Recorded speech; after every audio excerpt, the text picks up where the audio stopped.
Good morning. I'm here at Shippensburg University with President Rood and many of the staff here to take a tour of the university. Not a traditional tour, but really to highlight some of the great things that are going on here in the university community with partnerships, private partnerships, partnerships within the community to provide hot water through solar technology, and also to see how they are saving money through energy efficiencies and all of the innovative ways that Shippensburg University has been doing more with less. And this is critical as we look toward this budget year and look at the funding for the state university system. And I wanted as much information as possible as we look toward the budget passage here this summer, and as I go to Harrisburg and advocate for the university system and for Shippensburg University here in my district.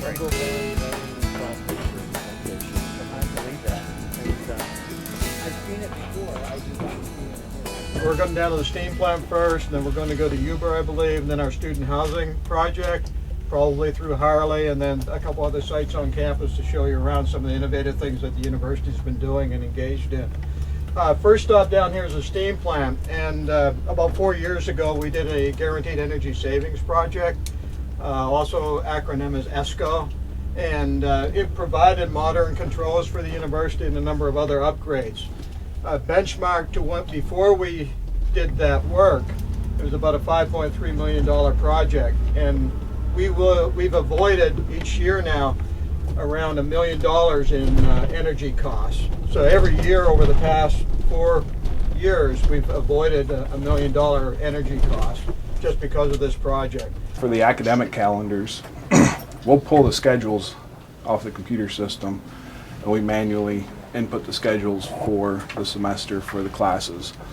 Any additional special events that are going on with any groups or conferences, camps, things like that, they come through work management. We get those emails, we put the schedules in. That's a big part of our energy savings, is having the ability to schedule events and classes, because there's no sense in having a classroom occupied and the heat or the air conditioning on when nobody's in there.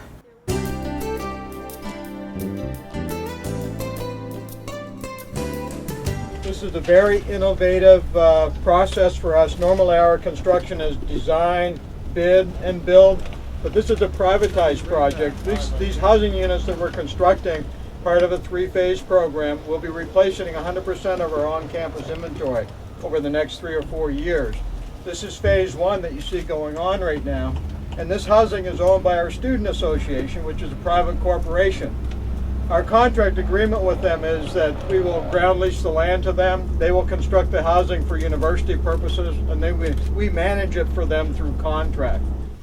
It's a $52 million project in the ground, $74 million project counting financing. Big bucks for Central PA. 40% of those construction dollars are going to local firms.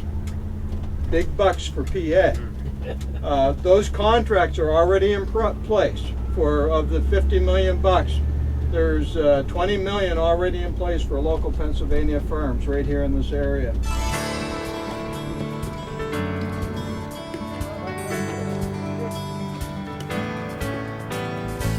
But what we've done is essentially it really expanded our opportunity to provide programs to our students. And once again, this entire building was paid for by student fees.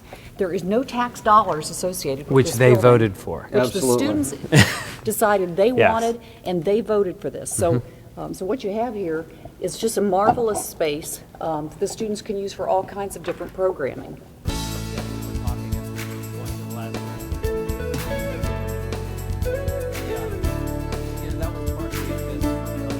Trying to be entrepreneurial.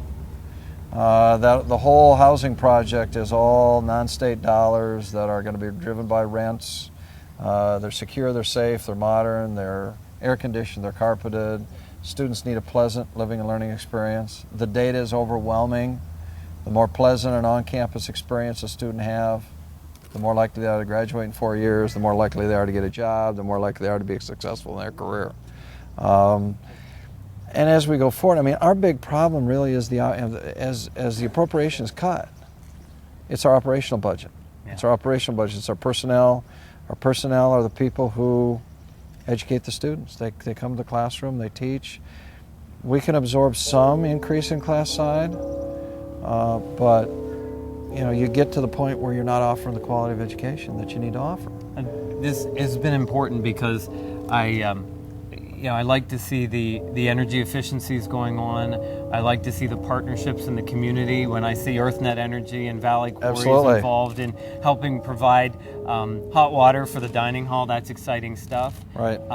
When you see the private partnership in the community as far as the housing and privatizing that side of it, this is good research for me as I go back to Harrisburg and we advocate. Last year the governor's proposal was 30% cut. We cut that down to about 15-16%, I believe, in the end. 18. Okay.